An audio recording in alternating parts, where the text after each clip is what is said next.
So I would like, on behalf of my grandfather, to welcome myself home to one of his favorite countries, and I believe Mexico is the other one. So thank you for everything you have meant to my grandfather, all the work you have put in to make what was the Green Revolution successful.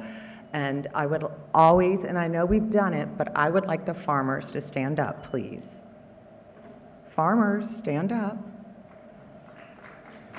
Wave at least. Thank you. You are why we are all here.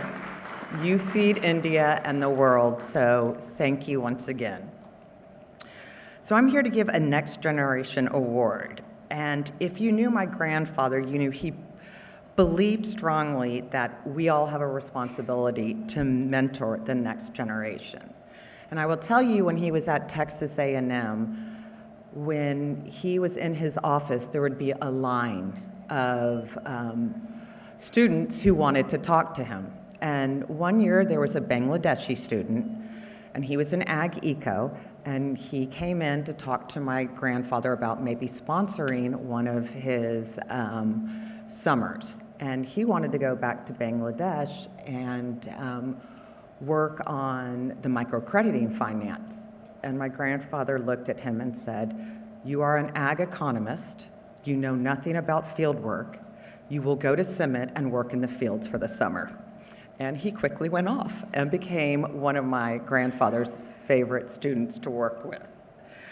My grandfather based his his understanding about mentorship because he had a phenomenal teacher, Dr. Stakeman, who really grounded him. And whenever he got a little upset or said things he shouldn't, it was Dr. Stakeman who came in and made everything great. So that is why he felt mentorship was so big. And he also believed that we have to give the next generation a seat at the table. They think of out-of-box ideas. They're optimistic. And it's really their world in 2050, and it's going to be their solutions they have to come up with.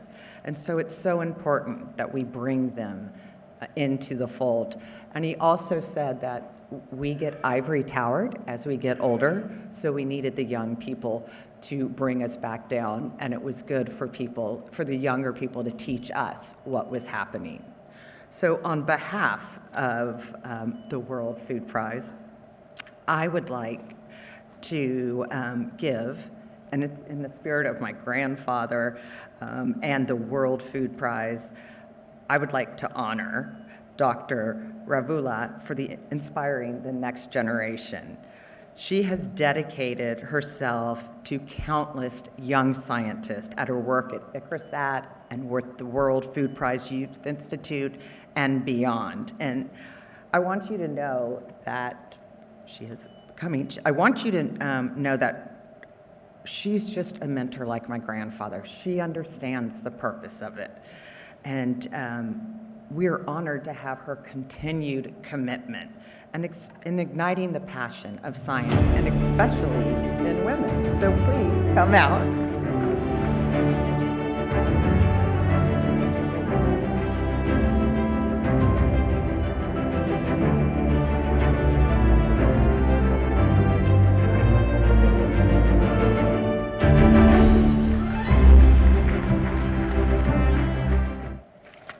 Good afternoon to all the esteemed guests and dignitaries who are here present today in this august gathering. I'm deeply honored to stand before you and receive this award. This award is profoundly meaningful, not just for the students, but also for me, and it's truly inspiring for me as well.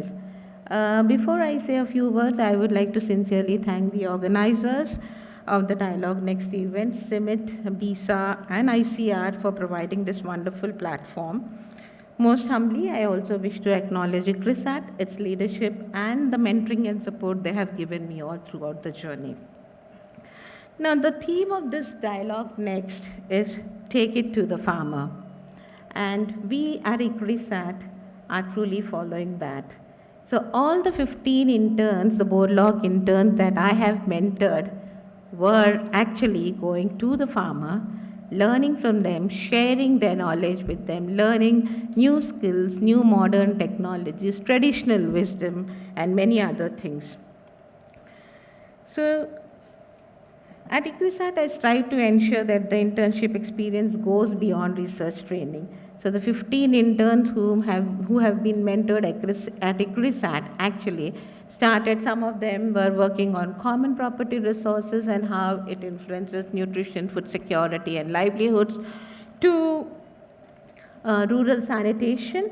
And we had a wonderful Borlaug intern whose creativity was so, I just cannot mention about it, where she was able to actually go and present her ideas to the late Ratan Tata on how rural sanitation can be improved. So that shows the power young minds have.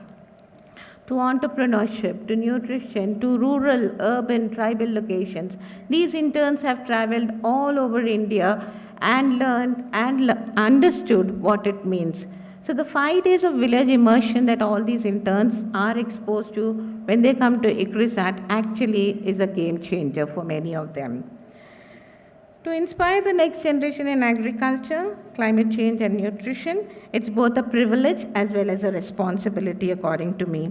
It means nurturing curiosity, encouraging young people to see farming as science and innovation, and empowering them to embrace diversity of both thought and perspective. It's about helping them value cultural heritage while blending traditional wisdom with modern practices.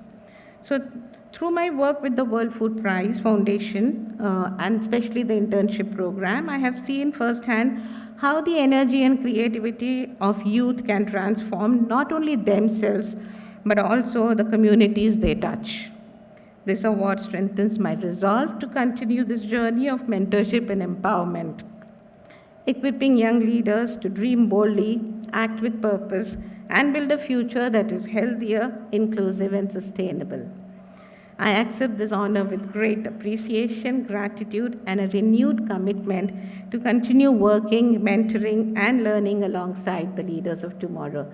Thank you, World Food Prize Foundation, and thanks to everybody who is present here today.